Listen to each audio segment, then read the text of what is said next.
सतनाम श्री वाहिगुरु साहिब जीओ।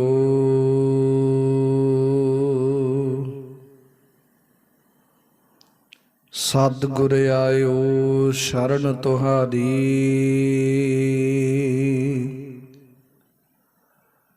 मिलै सुख नाम हर सोबा। चिंता लाही हमारी, तुम्हारी शरण तुम्हारी आशा। तुम ही सजन सुहेले,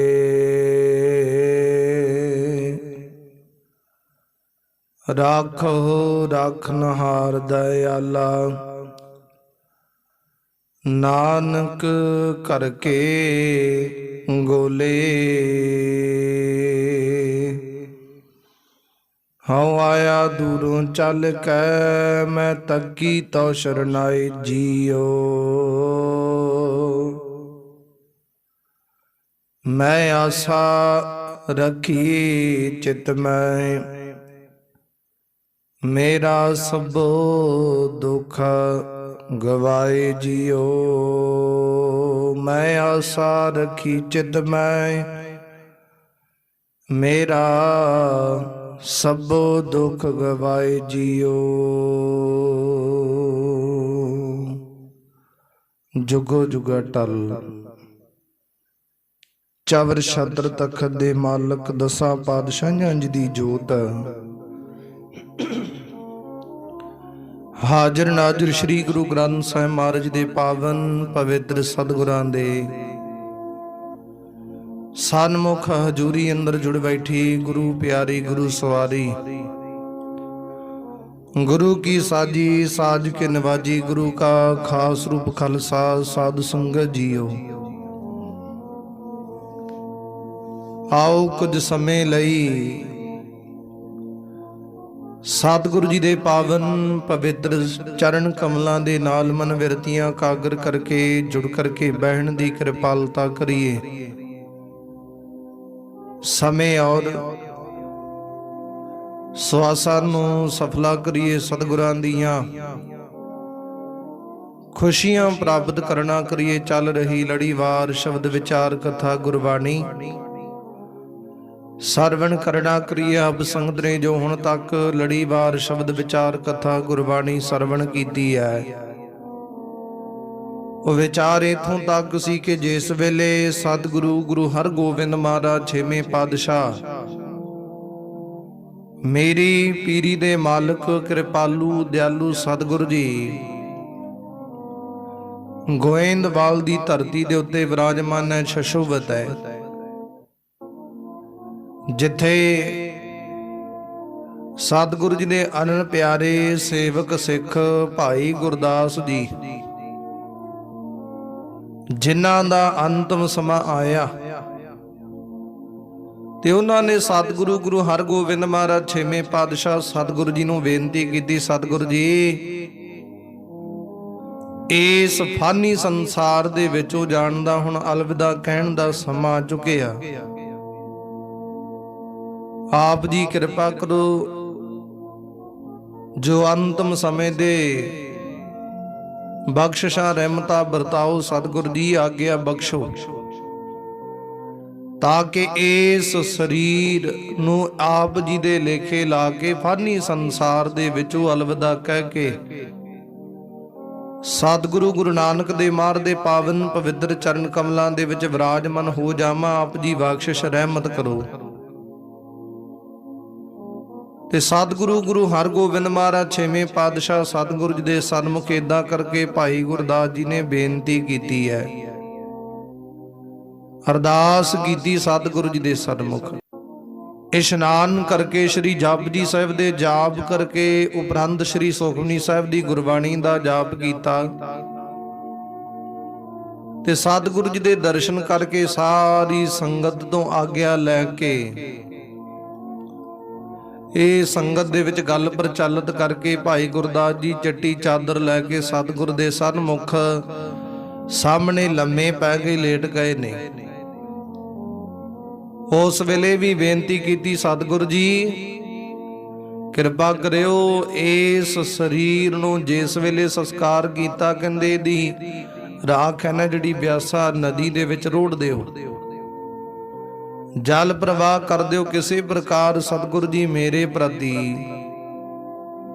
ਕੋਈ ਮੜੀ ਮਸਾਣੀ ਨਾ ਬਣਾਇਓ, ਕੋਈ ਕਿਸੇ ਪ੍ਰਕਾਰ ਕੋਈ ਯਾਦ ਨਾ ਬਣਾਇਓ। ਹੁਣ ਕਿਰਪਾ ਕਰਿਓ ਆਪਣੇ ਚਰਨਾਂ ਤੋਂ ਕੱਢ ਕੇ ਇੱਟਾਂ ਦੀ ਮੜੀ ਦੇ ਵਿੱਚ, ਇੱਟਾਂ ਦੀ ਦੀਵਾਰ ਦੇ ਵਿੱਚ ਨਾ ਮੈਨੂੰ ਪਾ ਦਿਓ, ਲੋਕ ਮੈਨੂੰ ਇੱਥੋਂ ਨਾ ਲੱਭਣ, ਆਪ ਜੀ ਕਿਰਪਾ ਕਰ ਦਿਓ। ਉਸ ਵੇਲੇ ਸਤਿਗੁਰੂ ਗੁਰੂ ਹਰਗੋਬਿੰਦ ਮਹਾਰਾਜ ਨੇ ਬਚਨ ਕਹੇ, ਭਾਈ ਗੁਰਦਾਸ ਜੀ ਤੁਸੀਂ ਗੁਰੂ ਨਾਨਕ ਦੇ ਦਰ ਘਰ ਵਿਖੇ ਬਹੁਤ ਵੱਡੀ ਘਾਲਣਾ ਘਾਲੀ ਹੈ, ਸੇਵਾ ਕੀਤੀ ਹੈ। ਆਪ ਜੀ ਦੀ ਸੇਵਾ ਪ੍ਰਵਾਨ ਹੈ। ਖਾਲਸਾ ਪੰਥ ਗੁਰੂ ਨਾਨਕ ਦੇ ਨਾਨਕ ਨਾਮ ਲੇਵਾ ਗੁਰ ਸੰਗਤਾਂ ਆਪ ਜੀ ਨੂੰ ਯਾਦ ਕਰਿਆ ਕਰਨਗੀਆਂ।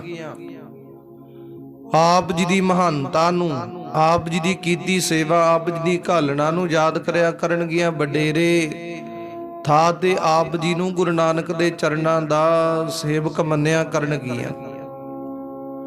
ਜੋ ਆਪ ਜੀ ਨੇ ਗੁਰਬਾਣੀ 12 ਉਚਾਰਨ ਕੀਤੀਆਂ, ਉਹਨਾਂ ਨੂੰ ਸਤਿਕਾਰ ਦੇ ਨਾਲ ਪੜ੍ਹਿਆ ਜਾਵੇਗਾ, ਵਿਚਾਰਿਆ ਜਾਵੇਗਾ। ਤੇ ਸਤਿਗੁਰੂ ਗੁਰੂ ਹਰਗੋਬਿੰਦ ਮਹਾਰਾਜ ਛੇਵੇਂ ਪਾਤਸ਼ਾਹ ਜੀ ਨੇ ਇਦਾਂ ਦੇ ਬਚਨ ਕਹੇ, ਬਖਸ਼ਿਸ਼ ਰਹਿਮਤ ਵਰਤਾਈ ਤੇ ਕਹਿੰਦੇ, ਭਾਈ ਗੁਰਦਾਸ ਜੀ ਇੱਕ ਚਿੱਟਾ ਚਾਦਰਾ ਲੈ ਕੇ ਲੰਮੇ ਪੈ ਗਏ ਸਤਿਗੁਰ ਦੇ ਦਰਸ਼ਨ ਕਰਕੇ। ਉਸ ਵੇਲੇ ਕੀ ਹੋਇਆ, ਕਹਿੰਦੇ ਸੂਰਜ ਕਿਰਨ ਮਿਲੇ, ਜਲ ਕਾ ਜਲ ਹੁਆ ਰਾਮ, ਜੋਤੀ ਜੋਤ ਮਿਲੀ ਸੰਪੂਰਨ ਥੀਆ ਰਾਮ। ਦੇ ਮਹਾਂਵਾਕ ਅਨੁਸਾਰ ਸਤਿਗੁਰੂ ਦੀ ਆਗਿਆ ਲੈ ਕੇ ਭਾਈ ਗੁਰਦਾਸ ਜੀ ਉਸ ਵੇਲੇ ਫਾਨੀ ਸੰਸਾਰ ਚੋਂ ਅਲਵਿਦਾ ਕਹਿ ਕੇ ਗੁਰੂ ਨਾਨਕ ਦੇ ਮਾਰ ਦੇ ਪਾਵਨ ਪਵਿੱਤਰ ਚਰਨਾਂ ਦੇ ਵਿੱਚ ਸਾਜਖੰਡ ਵਿੱਚ ਜਾ ਵਿਰਾਜਮਾਨ ਹੋ ਗਏ, ਜਿੱਥੇ ਜਨਮ ਮਰਨ ਦੇ ਚੱਕਰਾਂ ਤੋਂ ਰਹਿਤ ਹੋ ਜਾਈਦਾ ਏ, ਜਿੱਥੇ ਕੋਈ ਕਿਸੇ ਪ੍ਰਕਾਰ ਦੁੱਖ ਦੀ ਵਿਚਾਰ ਨਹੀਂ ਰਹਿੰਦੀ, ਆਉਣ ਜਾਣ ਜੰਮਣ ਮਰਨ ਦੇ ਚੱਕਰਾਂ ਵਿੱਚ ਨਹੀਂ ਪੈਣਾ ਪੈਂਦਾ। ਸਤਿਗੁਰ ਦੀ ਕਿਰਪਾ ਵਰਤ ਗਈ ਤੇ ਬਾਅਦ ਵਿੱਚ ਭਾਈ ਗੁਰਦਾਸ ਜੀ ਦਾ ਅੰਤਿਮ ਸੰਸਕਾਰ ਸਤਿਗੁਰੂ ਗੁਰੂ ਹਰਗੋਬਿੰਦ ਮਹਾਰਾਜ ਛੇਵੇਂ ਪਾਤਸ਼ਾਹ ਜੀ ਨੇ ਆਪਣੇ ਹੱਥੀਂ ਕੀਤਾ। ਆਖਰੀ ਕਿਰਿਆ ਕਰਕੇ ਸਤਿਗੁਰੂ ਗੁਰੂ ਹਰਗੋਬਿੰਦ ਮਹਾਰਾਜ ਨੇ ਸਿੱਖਾਂ ਨੂੰ ਉਪਦੇਸ਼ ਦਿੱਤਾ, ਸਿੱਖੋ ਚਲੋ ਭਾਈ ਹੁਣ ਅੰਮ੍ਰਿਤਸਰ ਦੀ ਧਰਤੀ ਤੇ ਚੱਲਦੇ ਆ, ਉੱਥੇ ਚੱਲ ਕੇ ਭਾਈ ਗੁਰਦਾਸ ਜੀ ਦੇ ਨਿਵਿੱਤ ਗੁਰਬਾਣੀ ਦੇ ਸ਼੍ਰੀ ਸਹਿਜ ਪਾਠ ਆਰੰਭ ਕਰਵਾਵਾਂਗੇ, ਜਿਨ੍ਹਾਂ ਦੇ ਉਪਰੰਤ ਭੋਗ ਪਾ ਕੇ ਭਾਈ ਗੁਰਦਾਸ ਜੀ ਦੇ ਨਿਵਿੱਤ ਦੀਵਾਨ ਸਜਾਏ ਜਾਣਗੇ। ਤੇ ਉਸ ਵੇਲੇ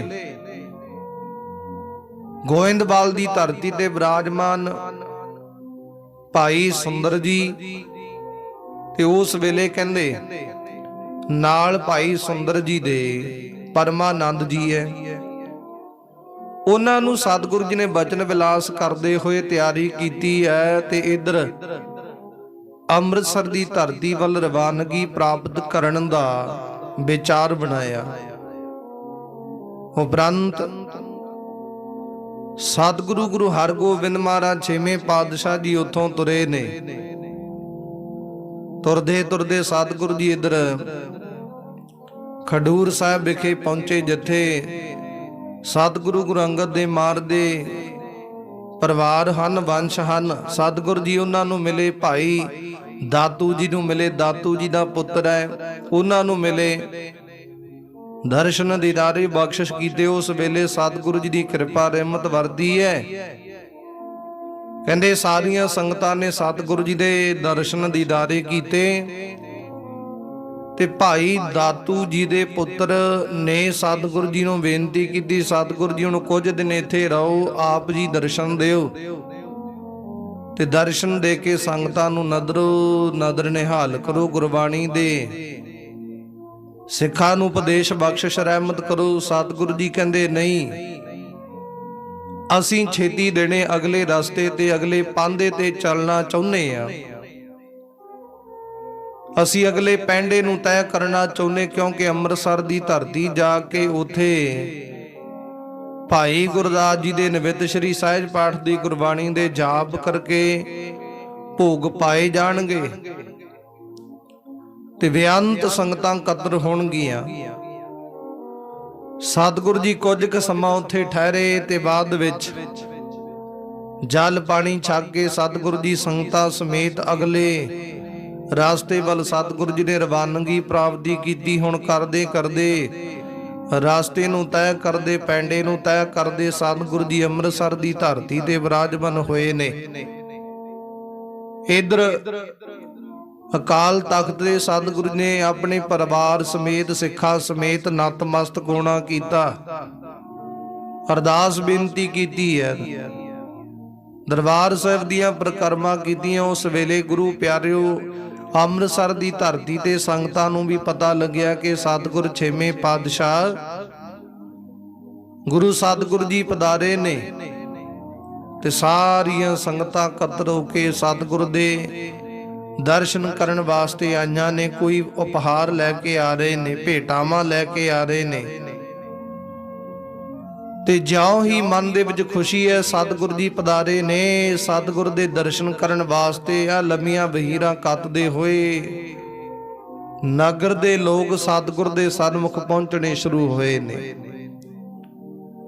ਤੇ ਚਾਈ ਚਾਈ ਸਤਿਗੁਰੂ ਜੀ ਦੇ ਦਰਸ਼ਨ ਕੀਤੇ। ਜਿਸ ਵੇਲੇ ਪਤਾ ਲੱਗਿਆ ਭਾਈ ਗੁਰਦਾਸ ਜੀ ਸੰਸਾਰ ਵਿੱਚੋਂ, ਫਾਨੀ ਸੰਸਾਰ ਦੇ ਵਿੱਚੋਂ ਅਲਵਿਦਾ ਕਹਿ ਕੇ ਗੁਰੂ ਨਾਨਕ ਦੇ ਮਾਰ ਦੇ ਪਾਵਨ ਪਵਿੱਤਰ ਚਰਨਾਂ ਦੇ ਵਿੱਚ ਜਾ ਵਿਰਾਜੇ ਆ ਤੇ ਉਸ ਵੇਲੇ ਸੰਗਤਾਂ ਦੇ ਮਨ ਦੇ ਵਿੱਚ ਮਨ ਹੀ ਮਨ ਇਹ ਵੀ ਪਛਤਾਵਾ, ਇਹ ਵੀ ਦੁੱਖ ਹੈ ਕਿ ਭਾਈ ਗੁਰਦਾਸ ਜੀ ਤੋਂ ਵਿਛੋੜਾ ਪਿਆ।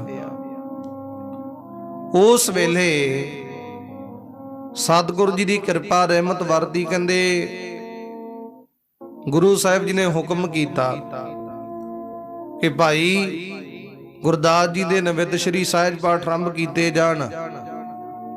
ਸਹਿਜ ਪਾਠ ਆਰੰਭ ਕੀਤੇ 14 ਦਿਨਾਂ ਦੇ ਵਿੱਚ ਗੁਰਬਾਣੀ ਦੇ ਜਾਪ ਪੜ੍ਹ ਕੇ ਸਤਿਗੁਰੂ ਜੀ ਨੇ ਕਿਰਪਾ ਕੀਤਾ, ਬਖਸ਼ਿਸ਼ ਰਹਿਮਤ ਕੀਤੀ। ਉਸ ਵੇਲੇ ਭਾਈ ਭਾਨਾ ਜੀ, ਸਤਿਕਾਰਯੋਗ ਬਾਬਾ ਵਿਧੀ ਚੰਦ ਜੀ, ਉਹਨਾਂ ਨੂੰ ਹੁਕਮ ਕੀਤਾ ਗੁਰਬਾਣੀ ਦੇ ਜਾਪ ਕਰਨ ਦਾ। ਉਹਨਾਂ ਨੇ ਪੂਰਨ ਤੌਰ ਤੇ ਗੁਰੂ ਸਤਿਗੁਰ ਦੀ ਮੱਤ ਅਨੁਸਾਰ, ਮਰਿਆਦਾ ਅਨੁਸਾਰ ਗੁਰਬਾਣੀ ਦਾ ਜਾਪ ਕੀਤਾ। 14 ਦਿਨਾਂ ਵਿੱਚ ਗੁਰਬਾਣੀ ਦਾ ਜਾਪ ਕਰਕੇ ਉਸ ਵੇਲੇ ਉਹ ਭੋਗ ਪਾਏ ਗਏ ਨੇ, ਵੱਡੇ ਦੀਵਾਨ ਸਜਾਏ ਗਏ ਨੇ। ਸਤਿਗੁਰੂ ਜੀ ਦੀ ਕਿਰਪਾ ਰਹਿਮਤ ਵਰਤੀ ਹੈ। ਹੁਣ ਉਸ ਵੇਲੇ ਭੋਗਾਂ ਤੋਂ ਉਪਰੰਤ ਸਤਿਗੁਰੂ ਜੀ ਨੇ ਸਿੱਖਾਂ ਨੂੰ ਉਪਦੇਸ਼ ਦਿੱਤੇ ਨੇ। ਏਦਾਂ ਸਮਾਪਤੀ ਹੋਈ ਭਾਈ ਗੁਰਦਾਸ ਜੀ ਦੇ ਅੰਤਮ ਸਮੇਂ ਦੀ, ਜੋ ਭੋਗਾਂ ਦੀ ਗੁਰਬਾਣੀ ਪੜ੍ਹ ਕੇ ਦੀਵਾਨ ਸਜਾਉਣ ਦੀ ਜੋ ਸਮਾਪਤੀ ਹੋਈ ਤੇ ਸਮਾਂ ਬਤੀਤ ਹੋਣ ਲੱਗਿਆ। ਕਹਿੰਦੇ ਇਧਰੋਂ ਜੋ ਜੋ ਭਾਈ ਗੁਰਦਾਸ ਜੀ ਦੇ ਨਿਮਿਤ ਸਤਿਗੁਰ ਦੇ ਸਨਮੁਖ ਪਹੁੰਚੇ ਸਨ, ਉਹ ਵਾਪਸ ਘਰੋਂ ਕਰੀ ਜਾਣੇ ਸ਼ੁਰੂ ਹੋਏ ਨੇ। ਸਤਿਕਾਰਯੋਗ ਸਾਧੂ ਜੀ, ਸਤਿਗੁਰੂ ਜੀ ਦੇ ਦਾਮਾਦ ਬੀਬੀ ਬੀਰੂ ਜੀ ਦੇ ਜੋ ਸਤਿਕਾਰਯੋਗ ਪਤੀ ਹੈ, ਕਹਿੰਦੇ ਮੱਲੇ ਨਗਰ ਤੋਂ ਇਹ ਚੱਲ ਕੇ ਆਏ ਸਨ। ਇਹਨਾਂ ਨੇ ਵਿਚਾਰ ਕੀਤੀ, ਸਤਿਗੁਰੂ ਜੀ ਹੁਣ ਆਗਿਆ ਦਿਓ। ਬੀਬੀ ਬੀਰੋ ਦੇ ਪਤੀ ਸਾਧੂ ਜੀ ਨੇ ਸਤਿਗੁਰੂ ਜੀ ਤੋਂ ਆਗਿਆ ਮੰਗੀ ਹੈ ਤੇ ਸਤਿਗੁਰੂ ਨੇ ਸਤਿਕਾਰ ਕਰਦਿਆਂ ਬੇਅੰਤ ਦੁਸਾਲੇ ਭੇਟ ਕੀਤੇ। ਕਹਿੰਦੇ ਸਾਧੂ ਜੀ ਨੂੰ ਉਸ ਤੋਂ ਉਪਰੰਤ ਰਥ ਤੇ ਸਵਾਰ ਹੋ ਕੇ ਭਾਈ ਸਾਧੂ ਜੀ, ਸਤਿਕਾਰਯੋਗ ਬੀਰੋ ਜੀ ਆਪਣੇ ਨਗਰ ਮੱਲੇ ਵਿਖੇ ਰਵਾਨਗੀ ਪ੍ਰਾਪਤ ਕੀਤੀ। ਉਸ ਤੋਂ ਉਪਰੰਤ ਸਤਿਗੁਰੂ ਦੇ ਸੇਵਕ ਭਾਈ ਭਾਨਾ ਜੀ, ਗੁਰੂ ਗ੍ਰੰਥ ਸਾਹਿਬ ਮਹਾਰਾਜ ਦੀ ਜਿਨ੍ਹਾਂ ਨੇ ਗੁਰਬਾਣੀ ਦਾ ਜਾਪ ਕੀਤਾ, ਜਿਹੜੇ ਕਿ ਬਾਬਾ ਬੁੱਢਾ ਜੀ ਦੇ ਪੁੱਤਰ ਹੈ, ਉਹਨਾਂ ਨੇ ਸਤਿਗੁਰ ਦੇ ਸਨਮੁਖ ਬੇਨਤੀ ਕੀਤੀ, ਸਤਿਗੁਰੂ ਜੀ ਹੁਣ ਸਾਨੂੰ ਵੀ ਆਗਿਆ ਦਿਓ, ਅਸੀਂ ਵੀ ਆਪਣੇ ਪਰਿਵਾਰ ਦੇ ਵਿੱਚ ਜਾ ਕੇ ਜੋ ਵੀ ਦੁੱਖ ਸੁੱਖ ਦੀ ਘੜੀ ਪੁੱਛ ਕੇ ਆਈਏ। ਸਤਿਗੁਰੂ ਗੁਰੂ ਹਰਗੋਬਿੰਦ ਮਹਾਰਾਜ ਜੀ ਛੇਵੇਂ ਪਾਤਸ਼ਾਹ ਜੀ ਨੇ ਬਚਨ ਕੀਤੇ, ਕਹਿੰਦੇ ਭਾਈ ਭਾਨਾ ਜੀ ਹੁਣ ਤੇ ਤੁਸੀਂ ਜਾ ਰਹੇ ਹੋ, ਜਾ ਸਕਦੇ ਹੋ, ਪਰ ਜਦੋਂ ਕੋਈ ਆਪ ਜੀ ਦੇ ਪ੍ਰਤੀ ਕਿਸੇ ਪ੍ਰਕਾਰ ਗੁਰੂ ਘਰ ਦੇ ਕਾਰਜ ਹੋਣ ਤੇ ਅਸੀਂ ਆਪ ਜੀ ਨੂੰ ਬੁਲਾਈਏ ਤੇ ਕਹਿੰਦੇ ਤੁਰੰਤ ਵਾਪਸ ਤੁਰੇ ਆਉਣਾ, ਦੌੜੇ ਆਉਣਾ। ਤੇ ਸਤਿਗੁਰੂ ਜੀ ਦੇ ਬਚਨ ਪ੍ਰਾਪਤ ਕਰਕੇ ਭਾਈ ਭਾਨਾ ਜੀ ਨੇ ਆਪਣੇ ਵੱਡੇ ਉੱਤਮ ਭਾਗ ਸਮਝੇ ਕਿ ਸਤਿਗੁਰੂ ਜੀ ਨੇ ਮੈਨੂੰ ਇਸ ਲਾਇਕ ਸਮਝਿਆ। ਸਤਿਗੁਰੂ ਜੀ ਨੇ ਬਖਸ਼ਿਸ਼ ਰਹਿਮਤ ਕੀਤੀ। ਉਸ ਵੇਲੇ ਭਾਈ ਭਾਨਾ ਜੀ ਸਤਿਗੁਰੂ ਜੀ ਤੋਂ ਆਗਿਆ ਲੈ ਕੇ ਆਪਣੇ ਨਗਰ ਇਧਰ ਰਮਦਾਸ ਨਗਰ ਵਿਖੇ ਰਵਾਨਗੀ ਪ੍ਰਾਪਤ ਕੀਤੀ ਹੈ।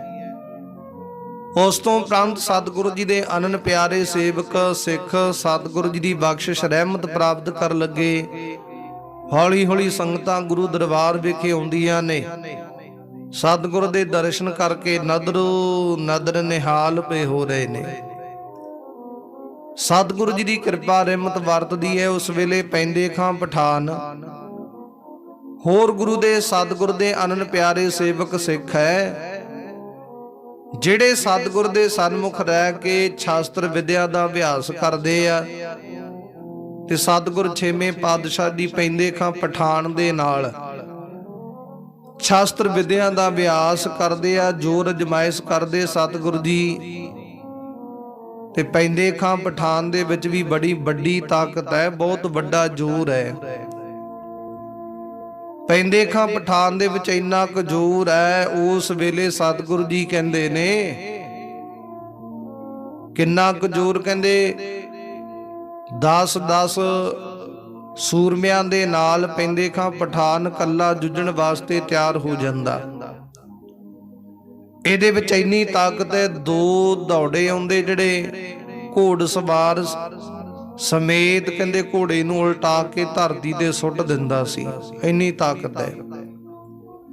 ਜੇਕਰ ਕੋਈ ਸਾਨ ਲੜਦੇ ਹੋਣ ਤਾਂ ਦੋਨਾਂ ਨੂੰ ਲੜਦਿਆਂ ਨੂੰ ਉਹਨਾਂ ਸਿੰਘਾਂ ਤੋਂ ਪਕੜ ਕੇ ਦੋਨਾਂ ਨੂੰ ਆਪਣੇ ਜੋਰਾਂ ਦੇ ਨਾਲ ਬਾਹਾਂ ਦੇ ਨਾਲ ਕਹਿੰਦੇ ਵੱਖੋ ਵੱਖ ਕਰ ਦਿੰਦਾ ਸੀ, ਇੰਨਾ ਜ਼ੋਰ ਹੈ। ਤੇ ਚਾਂਦੀ ਦਾ 1 ਰੁਪਈਆ ਉਹਨੂੰ ਆਪਣੇ ਗੂਠੇ ਦੇ ਨਾਲ ਮਲ ਕੇ ਤਲੀ ਦੇ ਉੱਤੇ ਰੱਖ ਕੇ ਮਲ ਕੇ ਕਹਿੰਦੇ ਉਸ ਦੀ ਮੋਹਰ ਮਿਟਾ ਦਿੰਦਾ ਸੀ, ਇੰਨੀ ਤਾਕਤ ਹੈ। ਕਹਿੰਦੇ ਵੱਡੇ ਵੱਡੇ ਜ਼ੋਰ ਅਜਮਾਇਸ਼ ਕਰਦਾ। ਉਸ ਵੇਲੇ ਸਤਿਗੁਰੂ ਦੀ ਕਿਰਪਾ ਰਹਿਮਤ ਹੁੰਦੀ, ਇਹਦੇ ਜ਼ੋਰ ਨੂੰ ਦੇਖ ਕੇ ਸਤਿਗੁਰੂ ਜੀ ਬੜੇ ਖੁਸ਼ ਹੁੰਦੇ ਨੇ। ਤੇ ਸਤਿਗੁਰੂ ਜੀ ਨਾਲ ਆਪ ਵੀ ਪੈਂਦੇ ਖਾਂ ਪਠਾਨ ਦੇ ਨਾਲ ਜ਼ੋਰ ਅਜਮਾਇਸ਼ ਕਰਦੇ, ਆਪ ਵੀ ਦੇਖਦੇ, ਤਾਕਤ ਪਰਖਦੇ ਆ। ਹੋਰ ਸਤਿਗੁਰੂ ਦੇ ਅਨੰਨ ਪਿਆਰੇ ਸੇਵਕ ਜੰਗ ਯੁੱਧ ਦੇ ਅਭਿਆਸ ਪੇ ਕਰਦੇ। ਸਤਿਗੁਰੂ ਜੀ ਸ਼ਿਕਾਰ ਖੇਡਣ ਜਾਂਦੇ ਆ। ਜਿਹੜੇ ਟੇਡੀਆਂ ਮੇਡੀਆਂ ਜੂਨਾਂ ਵਿੱਚ ਪਏ ਨੇ, ਪਸ਼ੂ ਪੰਛੀਆਂ ਦੀਆਂ ਜੂਨਾਂ ਵਿੱਚ ਪਏ ਨੇ, ਮਨੁੱਖ ਉਹਨਾਂ ਦਾ ਉਧਾਰ ਪਏ ਕਰਦੇ ਆ। ਤੇ ਇਦਾਂ ਸਤਿਗੁਰੂ ਜੀ ਬਖਸ਼ਿਸ਼ ਰਹਿਮਤ ਵਰਤਾਉਣ ਲੱਗੇ ਅੰਮ੍ਰਿਤਸਰ ਦੀ ਧਰਤੀ ਤੇ। ਸੰਗਤਾਂ ਸਤਿਗੁਰੂ ਜੀ ਦੇ ਸਨਮੁਖ ਬੇਅੰਤ ਆਉਂਦੀਆਂ ਨੇ, ਸਤਿਗੁਰੂ ਜੀ ਦੀ ਬਖਸ਼ਿਸ਼ ਰਹਿਮਤ ਪ੍ਰਾਪਤ ਕਰਦੀਆਂ, ਆਨੰਦ ਪ੍ਰਾਪਤ ਕਰਦੀਆਂ। ਸਤਿਗੁਰੂ ਦੀ ਕਿਰਪਾ ਰਹਿਮਤ ਵਰਤਦੀ ਹੈ। ਕਹਿੰਦੇ ਇੱਕ ਦਿਨ ਸਤਿਗੁਰੂ ਜੀ ਨੇ ਵਿਚਾਰ ਬਣਾਈ। ਸਤਿਗੁਰੂ ਜੀ ਕਹਿਣ ਲੱਗੇ ਸਿੱਖੋ ਵਿਚਾਰ ਕਰੋ ਬਈ ਇਧਰ ਘਣੇ ਜੰਗਲ ਦੇ ਵਿੱਚ ਸ਼ਿਕਾਰ ਖੇਡਣ ਜਾਣਾ। ਤੇ ਸਤਿਗੁਰੂ ਜੀ ਘੋੜੇ ਤੇ ਸਵਾਰ ਹੋਏ ਦੂਰ ਨਿਕਲ ਗਏ ਸ਼ਿਕਾਰ ਖੇਡਦੇ ਖੇਡਦੇ। ਤੇ ਉੱਥੇ ਸ਼ਿਕਾਰ ਖੇਡਦੇ ਖੇਡਦਿਆਂ ਨੂੰ ਕਹਿੰਦੇ ਇੱਕ ਸਤਿਗੁਰ ਦਾ ਅਨੰਨ ਪਿਆਰਾ ਸੇਵਕ ਸੰਤ ਮਿਲਿਆ ਤੇ ਨਾਲ ਉਹਦੀ ਪਤਨੀ ਹੈ। ਸਤਿਗੁਰੂ ਜੀ ਜਿਸ ਵੇਲੇ ਉਹਨਾਂ ਦੇ ਕੋਲ ਗਏ ਤੇ ਉਹਨਾਂ ਨੇ ਸਤਿਗੁਰ ਦੇ ਦਰਸ਼ਨ ਕਰਕੇ ਬੜਾ ਆਨੰਦ ਮਾਣਿਆ, ਬੜੀ ਖੁਸ਼ੀ ਪ੍ਰਾਪਤ ਕੀਤੀ ਕਿ ਸਤਿਗੁਰੂ ਜੀ ਆਪ ਪਧਾਰੇ ਨੇ, ਬਖਸ਼ਿਸ਼ ਰਹਿਮਤ ਕੀਤੀ ਹੈ। ਉਸ ਵੇਲੇ ਜਦੋਂ ਸਤਿਗੁਰ ਦੇ ਇਦਾਂ ਦਰਸ਼ਨ ਕੀਤੇ ਨੇ, ਸਤਿਗੁਰ ਜੀ ਘੋੜੇ ਤੇ ਸਵਾਰ ਹੈ, ਨਾਲ ਸ਼ਾਸਤਰ ਧਾਰਨ ਕੀਤੇ ਨੇ, ਸਤਿਗੁਰ ਦੇ ਸਿੱਖ ਸੂਰਮੇ ਨਾਲ ਹੈ, ਤੋ ਦੇਖ ਕੇ ਬੜਾ ਉਹਨੇ ਆਨੰਦ ਪ੍ਰਾਪਤ ਕੀਤਾ। ਸਤਿਗੁਰ ਦੀ ਆਓ ਭਗਤ ਕੀਤੀ, ਜਲ ਪਾਣੀ ਪ੍ਰਸ਼ਾਦਾ ਪਾਣੀ ਗੁਰੂ ਸਤਿਗੁਰ ਜੀ ਨੂੰ ਛਕਾਉਣਾ ਕੀਤਾ। ਤੇ ਉਹ ਵੀ ਅੱਗੋਂ ਸਤਿਗੁਰ ਦੀ ਕਿਰਪਾ ਦੇ ਨਾਲ ਗੁਰੂ ਨਾਨਕ ਦੇ ਦਰ ਕਰਦਾ ਬੜਾ ਪ੍ਰੇਮੀ ਹੈ, ਬੜਾ ਸ਼ਰਧਾਵਾਨ ਹੈ।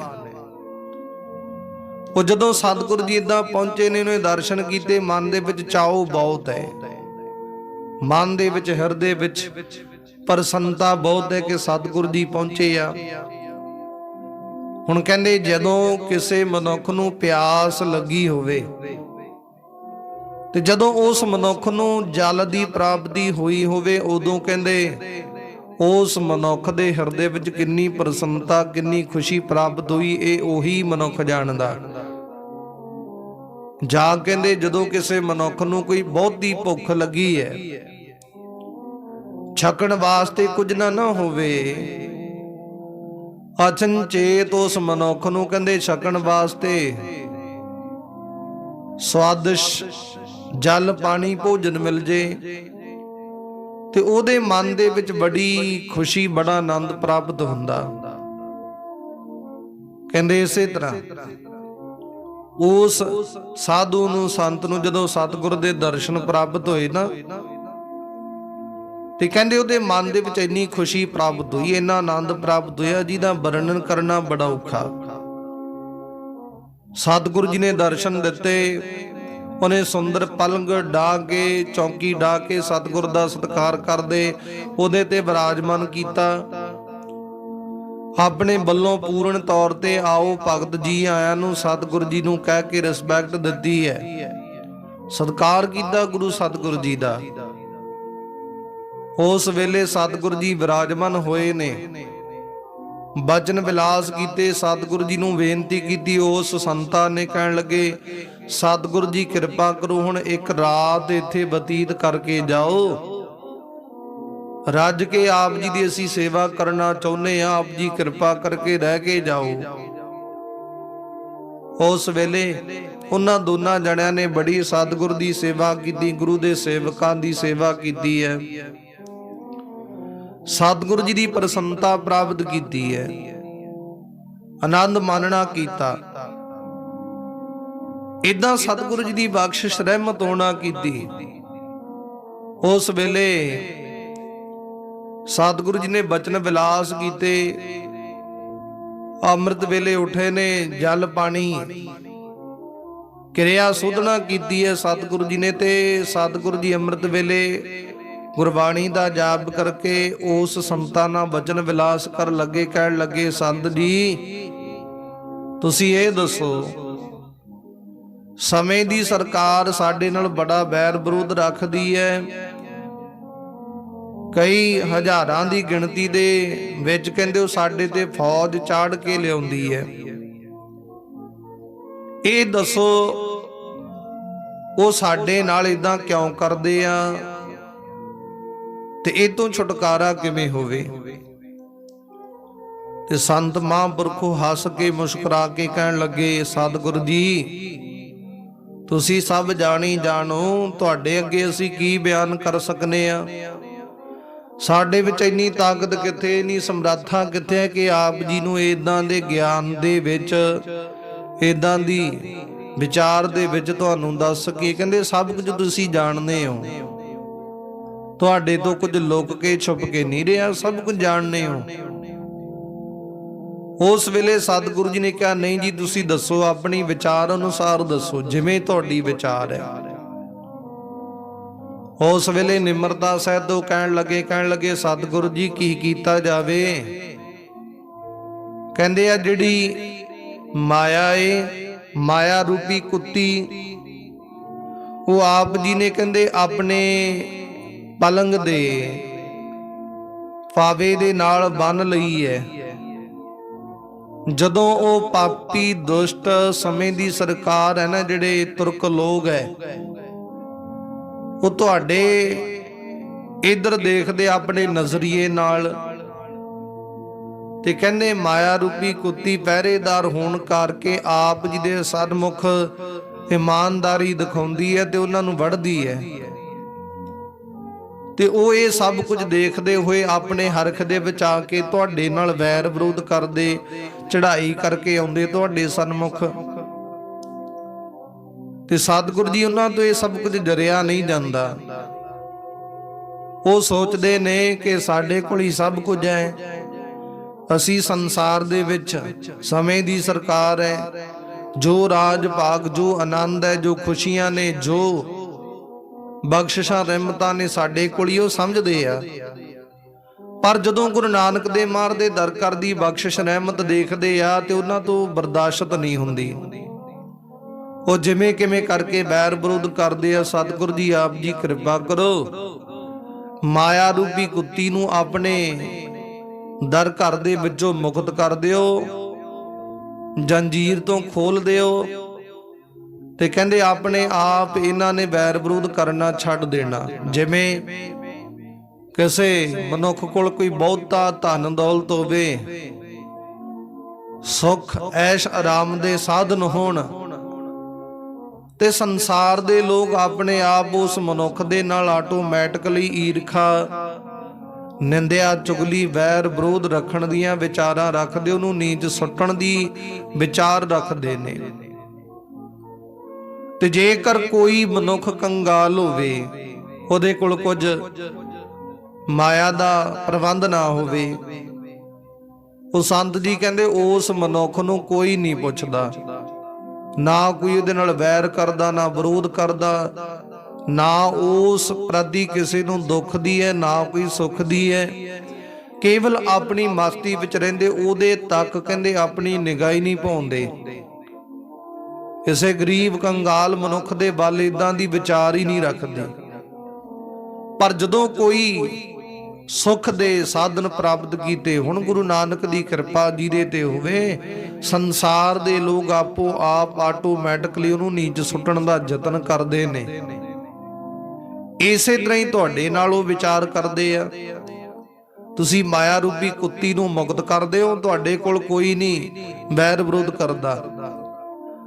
ਸਤਿਗੁਰੂ ਜੀ ਹੱਸ ਕੇ ਮੁਸਕਰਾ ਕੇ ਕਹਿਣ ਲੱਗੇ, ਸੰਤ ਜੀ ਹੁਣ ਤੇ ਬਸ ਮਾਇਆ ਰੂਪੀ ਕੁੱਤੀ ਇੱਕ ਦਫਾ ਪਕੜ ਲਈ ਹੈ, ਬੰਨ ਕੇ ਰੱਖ ਲਈ, ਹੁਣ ਨਹੀਂ ਮੁਕਤ ਕਰ ਸਕਦੇ। ਕਿਉਂ? ਕਿਉਂਕਿ ਜਿਹੜੀ ਮਾਇਆ ਰੂਪੀ ਇਹ ਕੁੱਤੀ ਦੇ ਨਾਲ ਹੀ ਕਹਿੰਦੇ ਸਾਡੇ ਦਰ ਘਰ ਦੇ ਵਿੱਚ, ਗੁਰੂ ਨਾਨਕ ਦੇ ਦਰ ਘਰ ਦੇ ਵਿੱਚ, ਲੰਗਰਾਂ ਦੇ ਅੰਦਰ ਇਹਦੀ ਪ੍ਰਾਪਤੀ ਰਹਿਣੀ ਹੈ। ਕੰਮ ਕਾਜ ਕੀਤੇ ਜਾਣੇ, ਮਾਇਆ ਤੋਂ ਬਿਨਾਂ ਕਦਾਚਿਤ ਕੋਈ ਕਾਰਜ ਨਹੀਂ ਹੋਣੇ।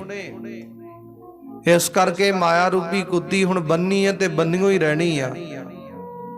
ਜੇਕਰ ਇਹ ਵੈਰ ਵਿਰੋਧ ਕਰਨਗੇ ਤੇ ਅਸੀਂ ਸਿੱਖਾਂ ਸਮੇਤ ਇਹਨਾਂ ਦਾ ਕਹਿੰਦੇ ਜਵਾਬ ਵੀ ਦੇਵਾਂਗੇ। ਜਿੰਨਾ ਮਰਜ਼ੀ ਵੈਰ ਵਿਰੋਧ ਕਰਨ। ਉਸ ਵੇਲੇ ਸਤਿਗੁਰੂ ਜੀ ਨੇ ਬਚਨ ਕਹੇ, ਕਹਿੰਦੇ ਮਹਾਂਪੁਰਖੋ ਸੰਤ ਜੀ ਤੁਸੀਂ ਅਜੇ ਨਾਦਾਨ ਹੋ, ਤੁਹਾਨੂੰ ਇਸ ਵਿਚਾਰ ਦਾ ਪਤਾ ਨਹੀਂ। ਜਦੋਂ ਸਤਿਗੁਰੂ ਨੇ ਬਚਨ ਕਿਹਾ ਤੇ ਸੰਤ ਜੀ ਨੇ ਨਿਮਰਤਾ ਸਹਿਤ ਸਤਿਗੁਰੂ ਦੇ ਬਚਨਾਂ ਨੂੰ ਹਿਰਦੇ ਵਿੱਚ ਵਸਾਇਆ, ਸਰਦ ਮੱਥੇ ਮੰਨਿਆ। ਸਤਿਗੁਰੂ ਜੀ ਨੇ ਕਿਰਪਾ ਕੀਤੀ। ਉਸ ਵੇਲੇ ਬਚਨ ਵਿਲਾਸ ਉੱਤੇ ਕਰਦੇ ਰਹੇ। ਇੱਕ ਰਾਤ ਬਤੀਤ ਕਰਕੇ ਸਤਿਗੁਰੂ ਗੁਰੂ ਹਰਗੋਬਿੰਦ ਮਹਾਰਾਜ ਛੇਵੇਂ ਪਾਤਸ਼ਾਹ ਜੀ ਉੱਥੋਂ ਵਾਪਸ ਅੰਮ੍ਰਿਤਸਰ ਦੀ ਧਰਤੀ ਤੇ ਸਤਿਗੁਰੂ ਜੀ ਵਿਰਾਜਮਾਨ ਹੋਏ, ਸੁਸ਼ੋਭਿਤ ਹੋਏ ਨੇ। ਏਦਾਂ ਸਤਿਗੁਰੂ ਜੀ ਦੀ ਕਿਰਪਾ ਰਹਿਮਤ ਵਰਤੀ। ਤਾਂ ਤੇ ਆਓ ਪਿਆਰੀ ਸੰਗਤ ਜੀਓ, ਅਗਲੀ ਵਿਚਾਰ ਆਪਾਂ ਕੱਲ ਨੂੰ ਸਰਵਣ ਕਰਾਂਗੇ ਕਿ ਅੱਗੇ ਸਤਿਗੁਰੂ ਜੀ ਕੀ ਬਖਸ਼ਿਸ਼ ਰਹਿਮਤ ਕਰਦੇ, ਕਿਵੇਂ ਕਿਵੇਂ ਕਰਕੇ ਸਤਿਗੁਰੂ ਜੀ ਅੱਗੇ ਸਿੱਖਾਂ ਨੂੰ ਉਪਦੇਸ਼ ਦਿੰਦੇ ਆ। ਉਹ ਰਹਿੰਦੀ ਵਿਚਾਰ ਕੱਲ ਨੂੰ ਸਰਵਣ ਕਰਾਂਗੇ। ਪਿਆਰਿਓ, ਅੱਜ ਦੀ ਵਿਚਾਰ ਇੱਥੋਂ ਤੱਕ ਪ੍ਰਵਾਨ ਕਰਨੀ। ਆਓ ਗੁਰੂ ਚਰਨਾਂ ਦੇ ਵਿੱਚ ਸਮਾਪਤੀ ਕਰਨ ਦਾ ਯਤਨ ਕਰੀਏ। ਸਤਿਗੁਰੂ ਜੀ ਕਿਰਪਾ ਕਰਦੇ ਨੇ।